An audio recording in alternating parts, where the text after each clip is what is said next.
Bonjour à tous, je m'appelle June et je viens de Californie. Avant de plonger dans mon histoire, n'oubliez pas d'aimer et de vous abonner à mon journal animé. J'ai grandi en manquant l'amour de ma mère. Elle est partie quand j'avais 5 ans, et cette pauvre petite fille est partie à sa recherche sous une pluie torrentielle. Après ça, je suis tombée gravement malade et j'ai dû être hospitalisée pendant un certain temps. Je ferai n'importe quoi. Guéris, ma chérie. Mon père est un scientifique et un militant écologiste. Après mon rétablissement, je suis restée collée à lui. Est-ce que June veut visiter la France? Je m'étais toujours sentie en danger, loin de lui. Lorsque j'ai eu 17 ans, j'ai découvert que les gens détestaient mon père, le soupçonnant d'avoir accepté des pots de vin dans le cadre d'un projet. Un jour, notre voiture a été bloquée par des manifestants. Arrêtez de déverser du pétrole dans l'océan, c'est un crime! J'étais choquée et mon père a paniqué, disant au chauffeur de s'éloigner à toute vitesse. Le lendemain, papa m'a dit que je partais vivre en France avec ma tante.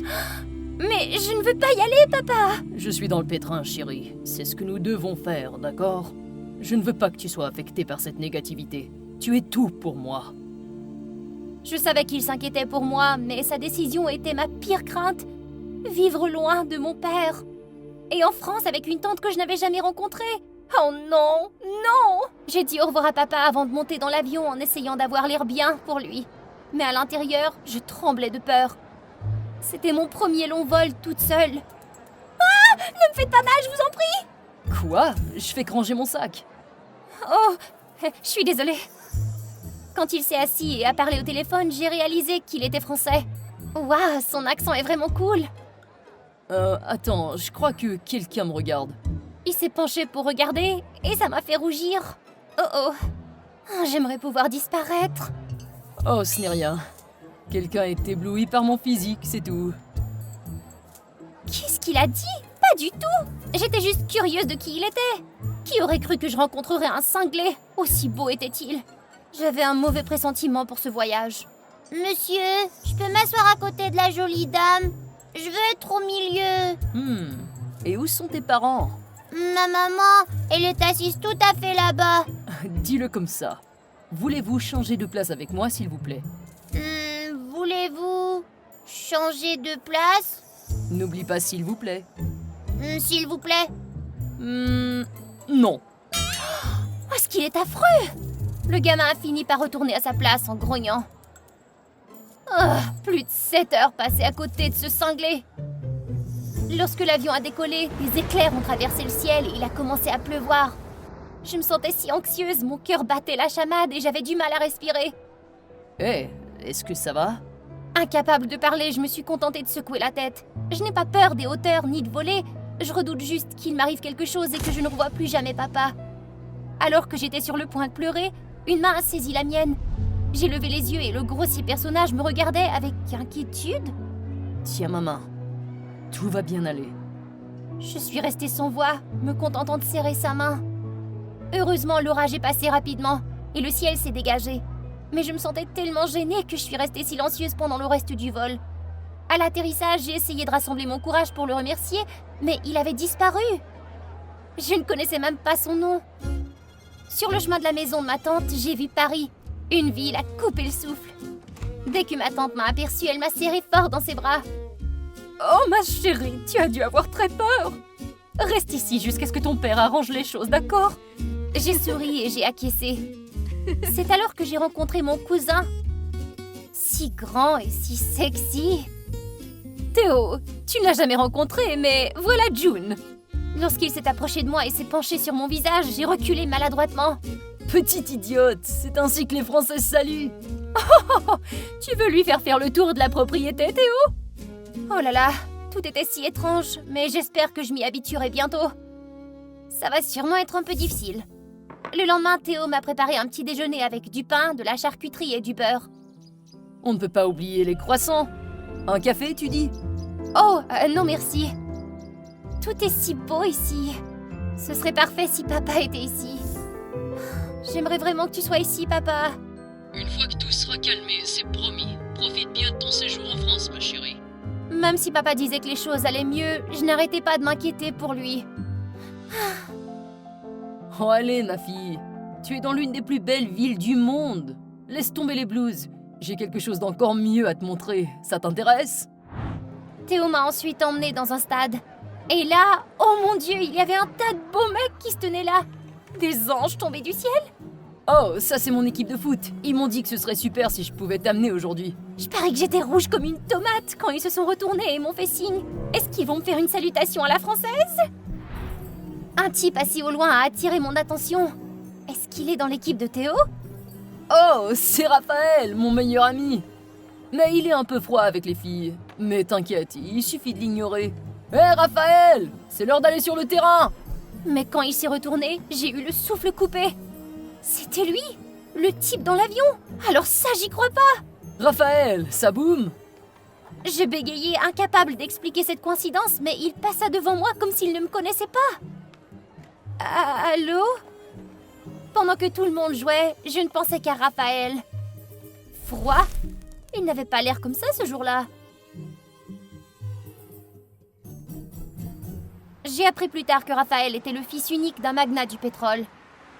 Il est né pour hériter d'une fortune de plusieurs millions. Une compagnie pétrolière, hein? Je dois me ressaisir. Il ne se souvient vraiment pas de moi? Le lendemain matin, Théo devait m'emmener au Louvre, mais il n'est pas venu. Désolé June, j'ai oublié que je devais participer à la semaine de la mode. J'ai une surprise pour toi, alors on se revoit plus tard. Oh, ce qu'il est ennuyeux à me poser un lapin comme ça! Bonjour. Je me suis retournée et j'ai vu Raphaël! C'est ça la surprise de Théo? Ouais, Théo m'a demandé de t'accompagner. Alors c'est bel et bien lui? Quelle attitude agaçante!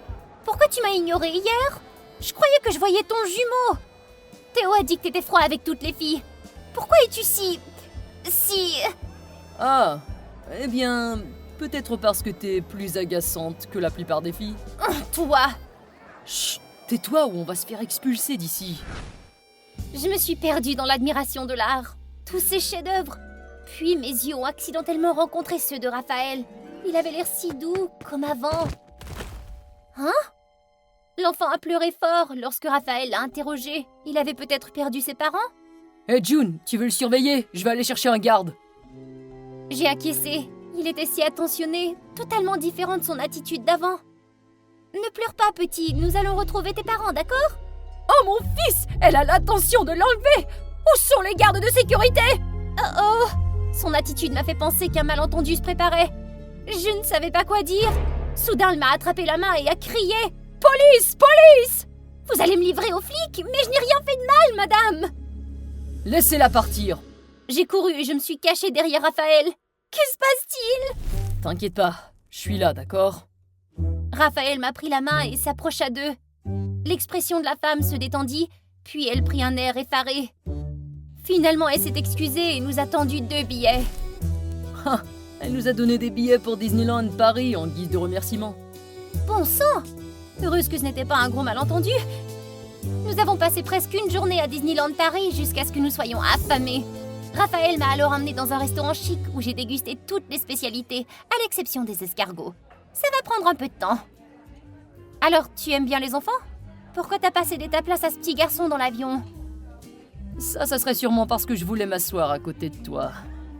Mon visage est viré tout rouge. Alors, qu'est-ce que ça veut dire, ça? Est-ce que... Regarde-les! Quel couple adorable! Un couple? Oh non, c'est pas le cas! Soudain, mon téléphone sonna. C'était un appel venant de papa. Papa, je me suis tellement amusée aujourd'hui, j'ai juste... Oh chérie, le procès devient incontrôlable et les choses se dégradent. Dans le pire des cas, je vais peut-être devoir aller en prison. Ces mots m'ont frappé comme la foudre. Et hier encore, papa disait que les choses allaient s'améliorer. Qu'est-ce qui ne va pas? Je peux t'aider? J'ai tout raconté à Raphaël, mais quand j'ai mentionné le nom de mon père, son expression a changé. Le procès de ton père, il est lié à l'entreprise de ma famille. Tout semblait étrangement coïncider. Le destin se moquait-il de moi? J'ai laissé Raphaël sur place et je suis rentrée seule. Je pensais qu'il était quelqu'un en qui je pouvais avoir confiance. J'ai décidé de retourner chez moi. Papa devrait avoir besoin de moi en ce moment. Hé, qu'est-ce qu'il y a? Tu t'es pas amusé aujourd'hui? J'ai secoué la tête, trop épuisée pour parler. Raphaël est ici pour te voir. J'allais lui fermer la porte au nez, mais il était plus rapide. June, je crois qu'il faut qu'on se parle sérieusement. Tu envisages retourner aux États-Unis maintenant? Oui, quand tout le monde tournera le dos à mon père, j'ai besoin d'être à ses côtés.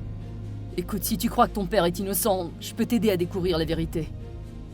J'ai découvert que mon père m'avait caché beaucoup de choses pour m'épargner des soucis. Il avait été mêlé à un scandale de corruption pour couvrir une compagnie pétrolière qui déversait secrètement des déchets dans la mer. Cette société appartenait à la famille de Raphaël, aux États-Unis. C'est pourquoi j'ai dû me rendre aux États-Unis pour régler les problèmes de la société. C'est ainsi que nous nous sommes rencontrés sur ce vol. La société de ma famille n'a pas fait ces choses illégales, mais ton père croit que nous sommes derrière tout ça et nous l'avons piégé. Alors il doit y avoir un malentendu quelque part. Ouais. Je retournerai aux États-Unis avec toi. Nous éclaircirons tout ça ensemble. Nous nous sommes assis ensemble sur le vol de retour vers les États-Unis, comme lors du précédent, mais notre relation avait maintenant changé. Nous avons passé en revue tous les documents dans l'espoir de trouver l'implication d'un tiers. Le meilleur moyen d'éclaircir les choses, c'est d'avoir des preuves. Nous avons installé une petite tente sur une falaise dans l'attente d'attraper le vrai coupable. La nuit s'est rafraîchie et j'ai essayé de ne pas trembler. Je ne voulais pas qu'il sache que j'étais mal à l'aise. Il m'aurait obligée à repartir, mais j'ai fondu quand il m'a demandé « As-tu froid ?» Non, pas vraiment. J'ai forcé un sourire en claquant des dents. Raphaël a alors enlevé sa veste et l'a drapée sur moi. Il m'a regardé dans les yeux et pendant un instant j'ai eu l'impression d'être dans un ciel étoilé. Il s'est penché pour m'embrasser, de plus en plus près. Le bruit d'un moteur de camion nous a fait sursauter. Est-ce que ce serait? Nous nous sommes levés d'un bond et avons vu un camion-citerne garé près du port. C'est eux! Raphaël et moi nous sommes précipités et avons rapidement fait sortir le chauffeur. Comme nous le pensions, une compagnie pétrolière qui voulait concurrencer la famille de Raphaël dans la région avait utilisé mon père pour ses activités illégales. Quelle bande d'affreux! La vérité a enfin été révélée. Enfin, nous avons tout résolu. Je pouvais à nouveau être avec mon père. Après cette épreuve stressante, papa et moi sommes partis en France, prêts pour de longues vacances. Pendant que papa faisait ses salutations à ma tante, je me suis éclipsée pour rencontrer Raphaël. Il m'a emmenée au sommet de la Tour Eiffel, d'où nous pouvions admirer toute la beauté de Paris. Tu sais, j'ai regardé tellement de films sur les couples et j'aurais aimé que... June, est-ce que tu voudrais être ma petite amie? Je l'ai regardée surprise et heureuse, et j'ai acquiescé doucement. Viens avec moi. Tu n'as pas à faire ça. Mais je... Non, tu dois rester avec moi. Jasmine, Jasmine ne suivra personne. Oh! Stop! Bonjour, moi je m'appelle Jasmine. Désolée de vous avoir montré ma mauvaise humeur. Je viens de faire un horrible cauchemar. Pourquoi j'ai si peur? Je vais vous le dire tout de suite. Je vais vous raconter toute l'histoire depuis le début. Mais avant de continuer, s'il vous plaît, aimez et abonnez-vous. Je suis née dans une famille d'artistes. Mes grands-parents étaient de célèbres violonistes. Par conséquent, mes parents, tel père, tel fils, sont devenus des artistes célèbres à l'origine de centaines de chansons légendaires. Tu es notre fille unique, notre plus grande richesse. Depuis que je suis toute petite, je voyage avec mes parents dans le monde entier et j'adore ça, vraiment. L'art coule aussi dans mes veines après tout. Mais je suis passionnée pour la peinture plutôt que la musique. Mais tout ça, c'est une longue histoire, je vous dis. C'est comme ces situations bizarres que nous regardons dans les séries de drames. Tu deviendras la meilleure violoniste de tous les temps. La musique coule dans tes veines. Mes parents ont fait beaucoup d'efforts pour me faire aimer la musique. Ils m'ont envoyée dans de grands conservatoires avec de bons professeurs. Mais non, je n'y arrivais pas. Et mes parents se sont peu à peu sentis désespérés. Je ne comprenais pas pourquoi. Je pensais même que j'étais un enfant stupide, le mouton noir de la famille. J'aimais juste dessiner. Je pouvais passer toute la journée avec des crayons de couleur. Mais mes parents ne comprenaient pas du tout mon art. Qu'est-ce que c'est? Est-ce que nous avons l'air si affreux? Ah, je sais. Ils ne comprenaient pas le sens des dessins que je faisais. Je ne savais même pas comment leur expliquer. Mais au moins, ils ont arrêté de me forcer à prendre des cours de musique que je n'aimais pas. Et surtout, il y avait Jason. Un gars qui vivait à quelques rues de chez moi. Hé Bonnie, c'est pour toi. Waouh, qu'est-ce que c'est? Jette un coup d'œil. Ne me dis pas que tu m'as acheté mon pinceau préféré. Ah! Jason était un gars énergétique qui adorait me faire des farces. Mais je le considérais comme mon meilleur ami. Nous sommes nés le même jour, dans le même hôpital. Et nous sommes amis depuis que nous sommes tout petits. Si tu n'es pas mariée après 30 ans, je te demanderai en mariage. Continue de rêver. Mais Jason est quelqu'un de très émotif. Et j'adore parler avec lui. De plus, nous partageons les mêmes centres d'intérêt. Nous sommes spéciaux, et nos peintures le sont aussi. On ne peut pas tout voir à l'œil nu. Elles sont faites pour être ressenties par l'âme. Moi, je suis très fière de ce que je fais. Et toi? Ouais, moi aussi. Mais c'est juste que je suis pas trop sûre. T'inquiète pas, peu importe, je serai à tes côtés. Je me suis allongée sur l'herbe près de Jason. C'est probablement le moment le plus paisible de ma vie. Mais je ne savais pas qu'il y avait une tempête qui allait changer ma vie pour toujours. C'est Nathan. C'est un homme mûr et beau et c'est lui qui a vu mon talent. C'est le fils d'un ami de mes parents, de quelques années mon aîné. Un jour, ils sont venus chez moi et nous avons dîné ensemble. Nathan est un professeur brillant d'art qui a étudié au collège Columbus de l'art et du design. Tu es notre fierté. Merci. Vous êtes ceux que j'admire. Puis nous avons levé nos verres. Pendant que tout le monde parlait, je ne pouvais pas quitter Nathan des yeux. Je n'ai jamais cru au coup de foudre, mais je vous dis que j'avais le béguin pour ce garçon. Du genre, il était talentueux et en plus gentil. Moi, je veux étudier la peinture. Pourrais-tu m'enseigner?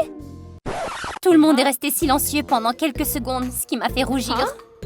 Jasmine, qu'est-ce que tu racontes? J'ai senti la fumée sortir de ma tête lorsque tous les regards se sont tournés vers moi. Oh, bien sûr, je serais ravie. Oh, je pensais que mon cœur fondait à cause de sa gentillesse. Mais d'abord, j'aimerais jeter un coup d'œil à ton travail. Ouais, bien sûr. Peut-être après le dîner? Ne sois pas trop nerveuse, Jasmine. Amie? Oui, merci. Je ne l'ai pas regardé dans les yeux quand nous avons parlé. Je pensais que je recevrais une décharge électrique si je le faisais. Après avoir débarrassé la table, j'ai emmené Nathan dans ma chambre pour lui montrer mon travail. En fait, j'étais assez timide lorsqu'un homme est entré dans ma chambre rose. Quelle jolie chambre. Les peintures de Picasso, tu l'aimes bien? Oui, j'aime bien ces peintures depuis que j'ai l'âge de 5 ans. J'ai fouillé dans mes tableaux sur la table, mais quand je me suis retournée pour les donner à Nathan, j'ai marché sur un pinceau et j'ai trébuché. Aïe! Nathan m'a rattrapée avant que ma tête ne heurte le sol et nous nous sommes regardés pendant quelques secondes. Ce silence m'a mis encore plus mal à l'aise. Tu sais quoi? J'ai un peu peur que mes élèves soient jaloux si je fais preuve de favoritisme à ton égard, parce que tu seras sûrement la meilleure élève de ma classe. Tu as beaucoup de talent. Je vais prendre ça comme un compliment, Monsieur Harris. Bien sûr. Mais en dehors de l'école, tu peux m'appeler Nathan. J'allais assister à son cours dès demain, et maintenant, je pouvais pas dormir. J'imaginais le scénario de faire ce que j'aimais avec la personne que j'aimais. C'était hors du commun, ça. Il me tiendrait la main pour m'apprendre à dessiner. J'avais l'impression que mon cœur allait exploser dans ma poitrine quand je pensais que nous allions nous marier. Je me demandais même comment mon bébé s'appellerait avec le nom de famille Harris. Soudain, j'ai été surprise par la sonnerie du téléphone. C'était un message de Jason.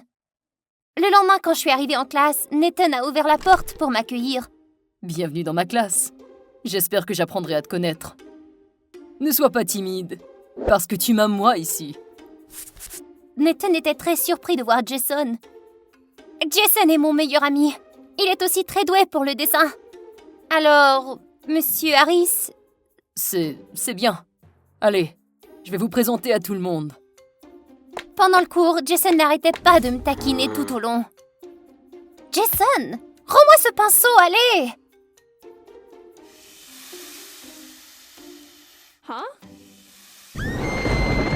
Arrête! On n'est pas à la maison en ce moment, alors ne fais rien qui puisse affecter les autres.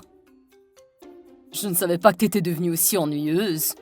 Écoute, je n'arrive pas à trouver une idée pour mon devoir. Je peux te dessiner? Fais ce que tu veux. Je voulais pas déranger Nathan, alors j'ai essayé de faire taire Jason en classe. J'ai jeté un coup d'œil sur lui et j'ai vu qu'il semblait me regarder. Il souriait et ses doigts dansaient sur sa toile. Mon visage est devenu rouge soudainement. Je l'aimais bien et peut-être que lui, il m'aimait bien aussi. Eh Bonnie, y a-t-il quelque chose qui va pas avec ton cerveau? Pourquoi ton corps est-il chaud et ton visage tout rouge? Je pense que je vais me brûler si je m'assois à côté de toi. Pourquoi ne pas sortir de cet endroit ennuyeux pour trouver un endroit où se détendre? Je t'en prie, Jason, tu sais que je dois prouver à mes parents que je suis aussi douée qu'eux. Qu'est-ce qui t'a fait changer d'avis? T'en fais pas. Fais juste continuer ton dessin. Nathan m'a inscrite à un cours d'art qui aura lieu à la fin du mois prochain. Alors je devais me préparer. À partir de ce jour, je suis allée tous les jours au cours de dessin pour m'entraîner en vue du concours. Je savais que mes parents étaient rassurés de voir leur fille travailler si dur. La relation entre Nathan et moi devint de plus en plus étroite. J'essayais de nous ménager le plus d'espace personnel que possible.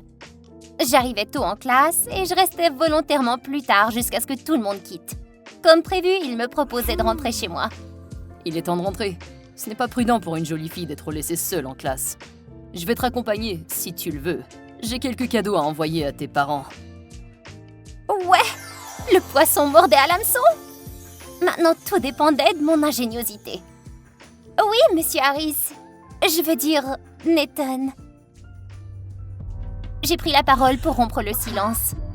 Nathan, est-ce que tu as déjà aimé une étudiante? Je respecte tous ceux qui sont dans ma classe. Non, je veux dire genre aimer, comme un couple. Je ne peux pas bien faire mon travail correctement si je suis impliqué émotionnellement. C'est la règle que je me suis fixée. Mais c'est dommage. Oui, je crois que je suis tombé amoureux de quelqu'un. Oh mon Dieu, je le savais! Je savais qu'il m'aimait bien aussi. Allez, Jasmine, dis-lui ce que tu ressens. Tu peux le faire. Confesse et devenez un couple, toi et lui. Voilà ta maison. Je dois donner quelque chose à tes parents. On se revoit en classe. La compétition aura lieu dans quelques jours. Penses-tu être adéquatement préparé? Ah, oui, bien sûr. À plus. Ah, j'ai raté l'occasion d'avouer mes sentiments. Mais pas de quoi. Demain, je le ferai. C'est certain. J'ai acheté 2 billets pour l'exposition Picasso de demain au musée de la ville. L'un des billets serait pour moi et l'autre, eh bien, je le donnerai à Nathan. Je sais que c'est bizarre que les filles avouent leurs sentiments en premier, mais nous sommes au 21e siècle. Et nous nous battons chaque jour pour l'égalité des sexes. Personne ne se soucie de savoir qui s'avoue en premier, tant qu'il y a de l'amour. Ce jour-là, le cours a duré 3 heures, mais j'ai cru qu'il durait un siècle. Pourquoi le temps semble-t-il ralentir lorsque nous attendons quelque chose? Tu peux y aller, je dois finir quelque chose. Ne rentre pas trop tard. Appelle-moi. Ok. Ta meilleure amie est aussi forte que le Seigneur des Étoiles. Lorsqu'il quitta, je me suis approchée de Nathan, un ticket d'exposition à la main. Alors que je m'approchais et que son épaule apparaissait progressivement derrière le chevalet, j'ai remarqué qu'il était endormi. Les rayons aveuglants de la lumière traversaient les vitres et projetaient de faibles rayons de soleil sur son visage. Oh, il était si beau! Je suis restée plantée là à le regarder pendant un moment, jusqu'à ce que je me souvienne ce que je devais faire. Je suis allée poser le billet sur la petite table à côté de lui. Mais en me retournant, j'ai accidentellement vu ce qu'il y avait sur le tableau. J'ai été abasourdie. Il y avait un garçon sur le tableau, qui n'était nul autre que Jason, mon ami. Je ne sais pas comment vous le dire, mais le monde autour de moi s'est effondré à ce moment-là. L'obscurité m'a engloutie. Mon cœur battait si vite que j'avais l'impression qu'il allait exploser dans ma poitrine. Je pouvais plus respirer. Je n'arrivais pas à croire ce que je voyais. La personne que j'aimais aimait mon meilleur ami. Je me suis enfuie immédiatement. Je ne sais pas jusqu'où j'ai couru. C'est seulement quand mes jambes se sont effondrées que je me suis arrêtée sous un grand arbre. J'ai pleuré comme une petite fille. Mon premier amour s'est terminé avant même d'avoir commencé. Je ne laisserai personne te faire du mal. J'ai été inquiet depuis que tu as commencé à rester tard au cours d'art le soir. Je t'ai suivi chaque jour. Je sais que tu aimes Monsieur Harris, mais je ne sais pas ce qui t'a fait pleurer quand tu t'es enfui de la salle de classe. Mais quoi qu'il arrive, je serai toujours à tes côtés. Jason ne connaissait pas la vérité, et je ne savais pas non plus comment la lui dire. Je ne suis pas allée en classe pendant quelques jours. Je n'étais pas d'humeur à dessiner, ou quelque chose comme ça.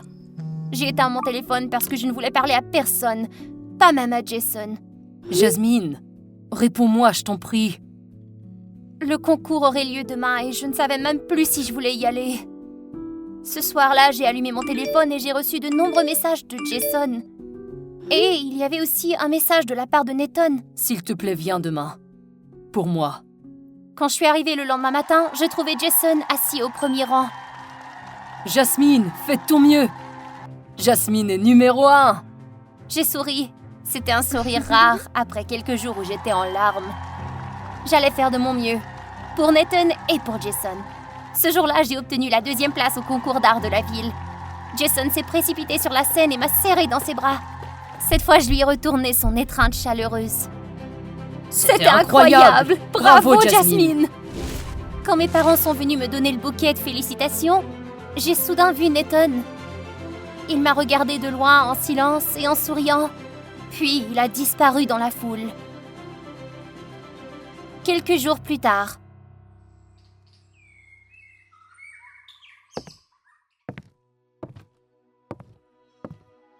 j'ai appris que Nathan est retourné en Allemagne. il est reparti. Ça ne fait que quelques mois qu'il est revenu. Son père a dit qu'il voulait poursuivre son rêve de devenir un artiste abstrait mondialement reconnu. Salut, moi c'est Jasmine, une artiste célèbre. Vous êtes surpris? Mais voici mon fiancé, Jason. Nous sommes fiancés et prévoyons de nous marier en juin prochain. Alors, je n'aurais pas à attendre que nous ayons 30 ans avant de te marier. As-tu envoyé une invitation à Monsieur Harris? Oui, il viendra à notre mariage. Avec son petit ami. Quoi? Vraiment? Pourquoi ne l'ai-je pas réalisé quand j'étais dans sa classe? J'ai gardé le secret. Monsieur Harris et moi garderons ce secret l'un pour l'autre. Tout comme une promesse.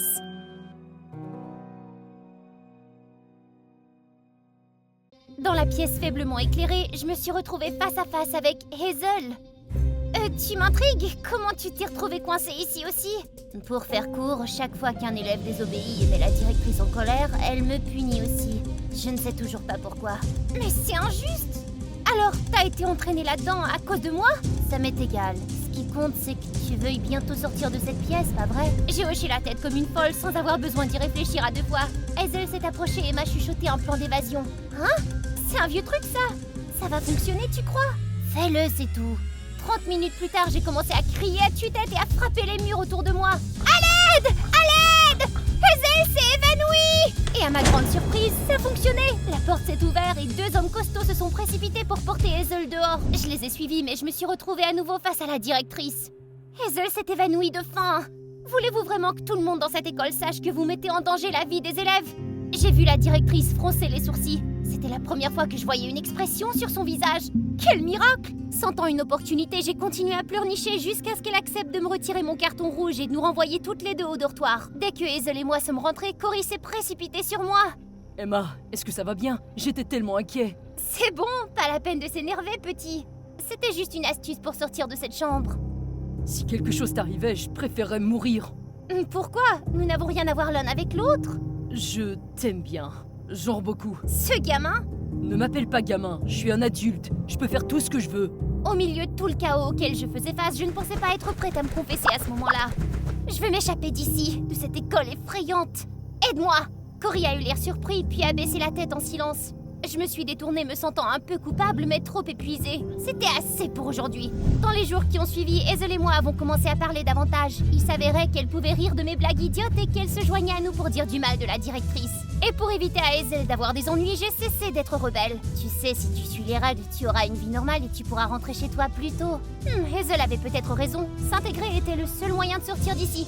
J'ai commencé à porter l'uniforme en classe, j'ai arrêté de taquiner les profs pendant les cours de maths.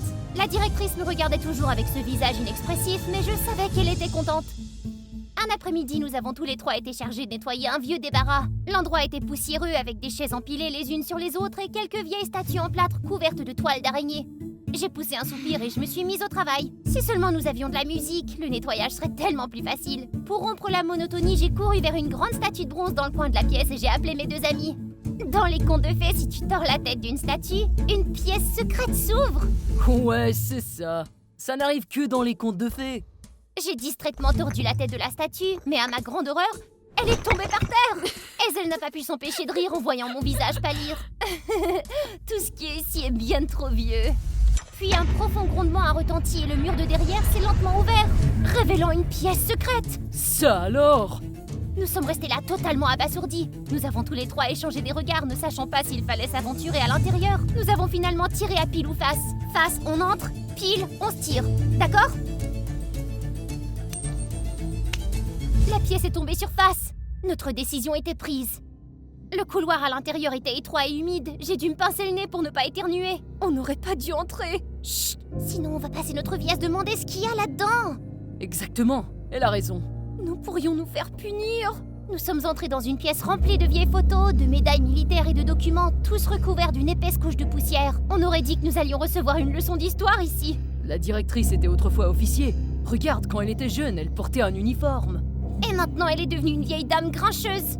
J'ai imité le comportement froid de la directrice qui a fait éclater de rire Cory. Pendant ce temps, Hazel se tenait silencieuse, fixant une photo sur le mur. Mais elle pleurait. Elle a appris une nouvelle choquante, mais c'est une longue histoire. Reste à l'écoute jusqu'à la fin. Après ce jour, Hazel s'est de nouveau retirée, ne me parlant même plus. Je ne savais pas comment l'aider. Une nuit, j'ai été réveillée en sursaut par quelqu'un qui me secouait l'épaule. Emma, réveille-toi. Je vais te sortir d'ici. Quoi? Comment ça? Allez, dépêche. J'avais dit que je ferais tout pour t'aider. Cory m'a pris la main et nous sommes sortis de la pièce en courant. Nous avons essayé de nous déplacer silencieusement dans le couloir, mais au détour d'un virage, nous avons failli nous écraser. Fouf. C'est bon, y a personne ici. Allons, il nous reste que 10 minutes. Allez. Qu'est-ce que vous faites ici? Nous nous sommes figés sur place au son de la voix de la dame de déjeuner. C'est elle qui m'avait frappé à la tête avec une louche auparavant. Et il semblait qu'elle m'avait reconnue. C'est toi encore, en train de faire des bêtises, hein? Nous sommes punis. Oh, que vous êtes de vilains enfants! Entrez là-dedans et faites la vaisselle! Une montagne de plateaux était empilée attendant que nous les nettoyions. Et je n'ai jamais été aussi assidue de ma vie. En 10 minutes, tout était impeccable. Dépêche-toi, ça vient. Mais tu ne m'as toujours pas dit de quoi il s'agit. Oh! Nous avons grimpé les escaliers étroits et sinueux jusqu'au toit. Dès que la porte s'est ouverte, une forte rafale de vent nous a frappés. Là, un hélicoptère élégant attendait comme une libellule géante, ses pales tournant encore furieusement. Allez, avant que la directrice ne nous attrape. J'ai fait un pas en avant tendant la main pour l'attraper, mais au moment où j'allais la prendre, mes pensées se sont soudain tournées vers Hazel. Je ne pouvais pas la laisser derrière. Je me suis rappelé ses yeux remplis de larmes l'autre jour. Je ne pouvais pas la laisser derrière. Dépêche-toi, Emma. L'alarme a retenti bruyamment. La directrice a ordonné à tous les élèves de se présenter à l'extérieur de leur chambre. Elle était déterminée à attraper l'évadé potentiel. La tension était forte alors que les élèves faisaient la queue à l'extérieur, le visage pâle et inquiet. Hazel se tenait seule, en sueur. La directrice s'est approchée de plus en plus près et Hazel était au bord des larmes. Où est Emma? Hazel n'arrivait pas à parler. Les yeux de la directrice se sont rétrécis avec méfiance. Elle ouvrit la porte et entra en trombe dans la pièce. Ses yeux ont scruté tous les coins, puis se sont dirigés directement vers le lit. Quand elle a enlevé la couverture, je me suis redressée, faisant semblant d'être fatiguée. C'est le matin, hein? C'est quoi tout ce vacarme? La directrice va se faire nos têtes! Elle est restée plantée là à me dévisager comme si elle essayait de trouver quelque chose. Après un long silence, elle s'est détournée. Il semblerait qu'il y ait eu une erreur. Les élèves peuvent retourner au lit. J'ai fait un clin d'œil et j'ai souri à Hazel. Heureusement que nous sommes rentrés juste à temps. Cory et moi avons accepté de rester. Ce que je voulais maintenant, ce n'était pas quitter, mais changer cet endroit. Le lendemain, Cory et moi avons, comme prévu, préparé un lecteur de musique et nous nous sommes faufilés dans la salle de diffusion. Tous les matins à 7h, les élèves devaient écouter la liste interminable des règles de l'école pour s'assurer que nous les respections toujours. Ça nous rendait malades. Aujourd'hui, j'allais insuffler un peu de vie dans cet endroit. Au moment où nous allions commencer la musique, un autre élève de service a passé la tête dans la pièce. Hey, qu'est-ce qui se passe ici? Sans perdre une seconde, Cory et moi sommes rapidement passés devant lui et avons couru dans le couloir, à bout de souffle en espérant ne pas nous faire prendre. Nous avions échoué, mais soudain la musique a retenti dans toute l'école. C'était la chanson que nous avions choisie, brillante et entraînante. Le type nous avait aidés. Les élèves ont jeté un coup d'œil hors de leur salle de classe, l'air confus, puis ils ont commencé à sourire, à se balancer et même à danser. C'était une petite victoire, mais elle semblait énorme. Cory m'a pris la main et nous avons dansé aussi. Je ne m'étais pas sentie aussi heureuse depuis des mois. La musique s'est arrêtée brusquement après quelques minutes et Hazel est arrivée en courant, le visage rempli de peur. Il vient de se passer quelque chose d'atroce, les gars! Immédiatement, la voix de la directrice a retenti dans les haut-parleurs. Son calme habituel volé en éclats. Tous les élèves, rassemblez-vous! Aujourd'hui, l'assemblée n'était pas calme, mais remplie de chuchotements étouffés. Tout le monde s'agitait autour de cet événement sans précédent. Qui aurait pu faire quelque chose d'aussi scandaleux? En raison du mépris flagrant des règles de l'école, l'ensemble des élèves fera l'objet de mesures disciplinaires, à moins que le coupable ne soit désigné. La tension était palpable alors que nous faisions la queue. La lumière crue du soleil nous frappant de plein fouet. Même Cory, d'habitude si confiant, avait l'air inquiet. Mes yeux ont croisé ceux de la directrice. Vous allez tous passer un test. Et si vous échouez, vous recevrez un carton rouge. Les murmures s'amplifiaient, puis une élève leva la main et me pointa du doigt. C'était Emma! Je l'ai vue près de la salle de diffusion ce matin! Tous les regards se sont tournés vers moi. Mais tout ce que je pouvais faire, c'était de prendre une pause. J'étais habituée à cette attention. C'était moi! C'est moi qui l'a fait! Non, non, c'était moi qui a joué la musique ce matin! C'était le type qui nous avait aidés. Et puis quelques autres se sont levés pour prendre le blâme aussi. Je n'aurais jamais imaginé une scène aussi grandiose. Silence! Distribuez les tests. Alors que les tests ont été distribués, la directrice commença à faire les 100 pas dans les rangées. Sans discipline, aucun d'entre vous ne peut devenir un bon citoyen. Sans ordre, sans règles, vous tomberez tous dans le chaos. J'ai essayé de me concentrer sur le test devant moi, mais ces paroles m'ont mis mal à l'aise. J'ai jeté un coup d'œil autour de moi et quelques élèves avaient commencé à pleurer. L'atmosphère était suffocante. Cette école était un fantôme géant qui dévorait nos esprits. J'allais me lever pour protester, mais quelqu'un m'a devancé. Ça suffit! La directrice s'est arrêtée, se tournant vers celui qui avait osé l'interrompre. La cour entière était devenue silencieuse et tous les regards se sont tournés vers la source de la voix. C'était Hazel. Elle se tenait là, les mains serrées en poing. Ce n'est pas une école disciplinaire. C'est un endroit terrible où les émotions sont punies, où l'individualité est écrasée. Vous nous entraînez à devenir des robots sans émotion. Je n'arrivais pas à y croire. Hazel, qui avait toujours suivi les règles à la lettre, tenait tête à la directrice. Vous nous avez appris à être obéissants. Mais vous avez oublié une chose. Nous sommes toujours humains. Et aucune punition ne peut changer cela. Tu nous as poussés au point où nous n'en pouvons plus. Maman! Les derniers mots sont restés suspendus dans l'air comme un éclair. Le visage de la directrice était un mélange de choc et d'incrédulité alors qu'elle reculait. Toute la cour a explosé de stupeur. Ils ne pouvaient pas croire qu'Hazel était la fille de la directrice. Silence! J'ai dit tout le monde, taisez-vous! Mais la tempête avait déjà frappé. Il n'y avait plus de retour en arrière. Seul Cory et moi le savions. Le jour où nous sommes entrés dans cette pièce secrète, nous avons aussi découvert quelque chose. Ça alors, la directrice a une fille? La photo sur le mur était vieille. La directrice, beaucoup plus jeune, se tenant fièrement dans son uniforme militaire, tenant un bébé dans ses bras. J'avais une photo comme celle-là quand j'étais petite. Cette révélation nous a fait l'effet d'une tonne de briques. Nous avons fouillé dans d'autres documents. Il s'est avéré que la directrice avait été membre d'une milice stricte, mais avait été renvoyée, déshonorée parce qu'elle était tombée enceinte d'un camarade soldat. Elle a été forcée de partir, son avenir lui avait été arraché. Et cette école était sa revanche. Elle me déteste parce qu'elle a tout perdu à cause de moi. C'était triste, mais c'était vrai. Les pièces du puzzle s'emboîtaient maintenant. La froideur de la directrice, son obsession de l'ordre et la dureté avec laquelle elle avait traité Hazel. Nous avons découvert ce qu'il y avait derrière le mur de l'ancienne salle de stockage. Mais je pensais que cette pièce avait été ensevelie par le tremblement de terre. Non, elle est toujours là. Mais votre régime est terminé. J'ai déclaré haut et fort en attrapant la main d'Hazel. Je savais que c'était notre moment.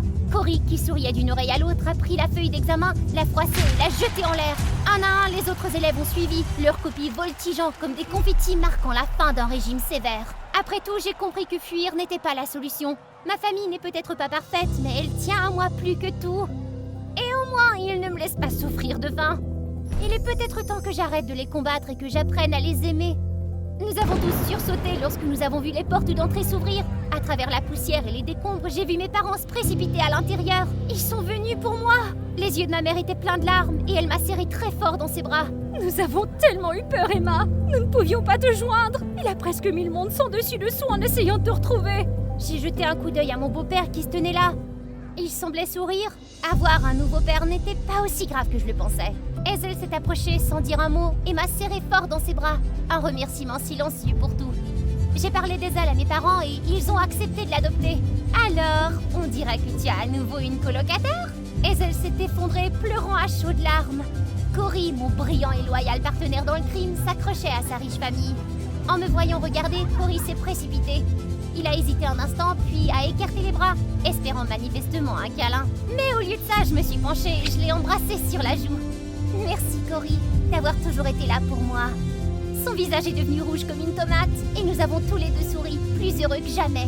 Nous étions libres et nous avions un avenir à envisager ensemble.